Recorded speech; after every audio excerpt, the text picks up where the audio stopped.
नमस्कार दोस्तों, dark stories में आप सभी का स्वागत है। मैं न्यू मैक्सिको के शहर गैलप में रहती हूँ। यह शहर नेटिव अमेरिकन कल्चर में और इसकी हिस्ट्री को काफ़ी दर्शाती है। हमारे आसपास काफ़ी सारे गांव और संरक्षित एरियाज हैं, जिन पर लोगों का द्वारा दावा किया जाता है कि ये सभी जगहें भूतिया हैं, यानी कि हॉन्टेड हैं। गाइस, अमेरिका में काफ़ी संरक्षित जगहें हैं। ये जगहें इसीलिए संरक्षित हैं क्योंकि ये जगहें उन जनजातियों की हैं जो अमेरिका में मूल रूप से शुरू से रहती आई है। इन जगहों में रहने वाले लोगों को नवाज़ो आदि नामों से जाना जाता है और ये लोग भूतिया ताकतों में काफ़ी विश्वास रखते हैं। मेरे साथ यह घटना ठीक गैलप शहर के ईस्ट साइड यानी पूर्वी भाग में एक छोटी सी संरक्षित जगह पर हुई थी। मेरी एक दोस्त अपनी बहन से हर हफ्ते शहर के पूर्वी भाग में मिलने जाती है, जो एक कम किराए वाले अपार्टमेंट में रहती है। उस मकान के पास में एक एलिमेंट्री स्कूल है और जब मैं छोटी थी उस समय मैं उस स्कूल में पढ़ती थी। वो जब भी वहाँ रहती थी, तब मैं भी उसी के साथ उसकी बहन के घर रहा करती थी। रातों में जब हमारे पास करने को कुछ नहीं होता था, तो हम अपार्टमेंट्स के बाहर अपने पार्क्स में घूमते थे। एक दिन जब हम वॉकिंग करते हुए इतना थक गए थे कि हमने घूमना बंद कर दिया। यह बात सुबह के लगभग 2 बजे की है। हम ज़्यादातर सुबह लेट ही उठते थे और रातों में देर तक जागा करते थे। इसीलिए उस समय हम पूरी तरह से जगे हुए थे। खैर, इसके बाद हम अपार्टमेंट्स के पीछे जाने लगे। यह वो इलाका था जहाँ पर कोई लाइट्स नहीं थीं और काफ़ी सारी झाड़ियाँ थीं और यह एक मैदानी इलाका था जहाँ की ज़मीन पर कई सारे कुत्ते के द्वारा बनाए गए गड्ढे थे। जब हम चल रहे थे, तब मैंने महसूस किया कि कोई तो है जो हमें घूर रहा है और हमारा पीछा कर रहा है। मैं इस तरह की चीज़ों के प्रति काफ़ी सेंसिटिव हूँ और जब भी मुझे ऐसा लगता है कि कोई मेरा पीछा कर रहा है या मुझे घूर रहा है, तब मैं हमेशा से सही रहती हूँ। तो मैंने आसपास देखा, पर वहाँ कोई नहीं था। जब मैं वापस आगे देखने लगी, तो मेरी दोस्त ने एकदम से मेरा हाथ पकड़ा और वो डरते हुए बोली, हे भगवान, वो क्या है? मैंने जब देखा, तो मुझे कुछ भी नहीं दिखाई दिया। उस समय हवा थोड़ी तेज चल रही थी और हमारे सामने कुछ पेड़ थे, तो मैंने सोचा कि शायद पेड़ की पत्तियां हिल रही हैं। मैंने उससे कहा कि डरो मत, यह बस हवा है, इसीलिए चलती रहो। लेकिन जब मैंने फिर से वहां देखा, तो मैंने देखा कि कोई काली सी आकृति है जो उन पेड़ों के आसपास चल रही थी। मैं रुकी और मैंने कहा कि शायद यह कोई पिया हुआ आदमी है जो नशे में वहां चला गया है।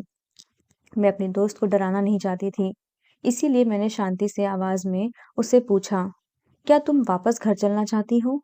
हालांकि मुझे ऐसा लग रहा था कि वो जो कोई भी था उन पेड़ों के पास, वो सही नहीं है। पर उसने कहा कि नहीं, हम लगभग स्टोर तक पहुंच गए हैं, इसीलिए चलती रहो। जब हम चल रहे थे, तब हमने पेड़ों के बीच में एक जोरों की हलचल सुनी। हमने बिजली की तेजी से चलना शुरू किया। हमने पीछे से एक आवाज सुनी और जब मैंने पीछे देखा, तो मैंने पीछे एक जख्मी कुत्ते को देखा। मुझे बिल्कुल भी डर नहीं लग रहा था, क्योंकि जिस जगह पर मैं रहती थी, वहां पर इस प्रकार की चीजें सामान्य थीं। मतलब इस तरह से जख्मी कुत्तों को देखा जाना सामान्य था। लेकिन जब मैंने अगली बार फिर से कुछ सुना, तो इस बार मेरी टांगें कांपने लगी और मैं बिल्कुल पैरालाइज जैसी हो गई, क्योंकि मैंने उस कुत्ते को एक समय के लिए रोते हुए और फिर गुर्राते हुए सुना। वो इस तरह से हम पर गुर्रा रहा था जैसे वो हमें खाना चाहता हो। मैं सचमुच में हिल नहीं पा रही थी और मेरी दोस्त मुझसे कह रही थी कि चलो चलो, हमें भागना होगा। पर उसकी चीखें ऐसी लग रही थी जैसे वो किसी दूर जगह से बात कर रही हो या फिर मैं ही बहरी हो चुकी हूँ। मैं वो जो भी था, उसकी आंखों में आंखें डालकर देख रही थी, पर मैं जानती थी कि यह मेरा सही डिसीजन नहीं है। मैं बिना ये सोचे कि मुझे पीछे मुड़कर यहाँ से अपनी दोस्त के साथ बच निकलना चाहिए, मैं वहीं खड़ी होकर अपनी आंखें बंद करके प्रार्थना करने लगी। मैंने कोशिश की कि पीछे ना देखूं, पर कोई तो मुझे पीछे देखने को उकसा रहा था। इसीलिए मैंने पीछे मुड़कर देखा और मैंने देखा कि एक आदमी हमारे पीछे था। लेकिन वो दौड़ नहीं रहा था, बल्कि वो अपने हाथ और पैरों पर दौड़ रहा था। मैं उसे देखकर डर गई और चिल्लाई। मेरी चीख सुनकर मेरी दोस्त भी चिल्लाई। हम तेजी से भागने लगे और आखिरकार हम किसी एक न किसी तरह रोड तक पहुंच गए। उस जगह लाइट्स थीं और रोड पर गाड़ियां चल रही थीं।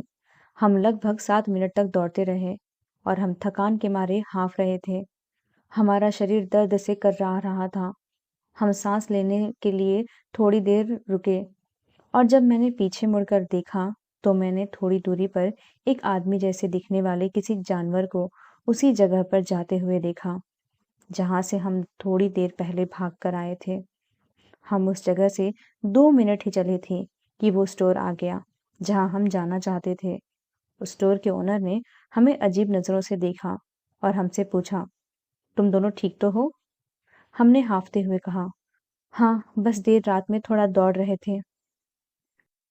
मैं आपको बताना चाहती हूँ कि उसने हमारा विश्वास नहीं किया और उसने हमसे पूछा कि क्या तुम दोनों पास ही के अपार्टमेंट से आए हो? मैंने कहा हाँ, क्या हुआ? और उसने कहा, तुम सच में ठीक तो हो ना? हमारे पास पैसे नहीं थे, पर फिर भी उसने हमें पीने के लिए पानी की बोतल दी और उसने हमें अपने घर छोड़ने को कहा। उसने अपना स्टोर बंद किया और वो हमें घर छोड़ने आई। जब हम वापस से उन पेड़ों और झाड़ियों के पास से जा रहे थे, तो हम सभी ने किसी न किसी को देखा, लेकिन उस औरत ने हमसे उस चीज को इग्नोर करने को कहा और अपनी आंखों को बंद करने को कहा। हम आखिरकार हमारे अपार्टमेंट्स पहुंच गए और उस औरत ने हमसे पूछा कि तुम्हारा अपार्टमेंट कौन सा है? अपार्टमेंट डी, हमने कहा। जो ही हम कार से बाहर आने लगे, वैसे ही उस औरत ने हमसे कहा कि तुम लड़कियों को रात के इस समय घर पर रहना चाहिए। तुम लड़कियों को इतनी रात को, वो भी सुबह के लगभग 2 बजे, ऐसे बाहर नहीं घूमना चाहिए। अपने आप को सुरक्षित रखो, ठीक है? हमने अपना सर हिलाया और उसे गुड बाय और थैंक यू कहा। उस रात के बाद हम फिर कभी रात के 12 बजे के बाद अपार्टमेंट से बाहर नहीं गए।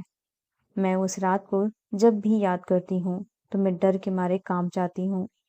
मुझे नहीं पता कि वो जो हमारा उस दिन पीछा कर रहा था वो क्या था, पर जहाँ से मैं बिलोंग करती हूँ वहाँ इसे स्काई वॉकर नाम से जाना जाता है।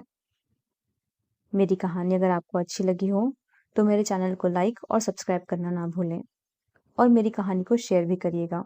Thank you.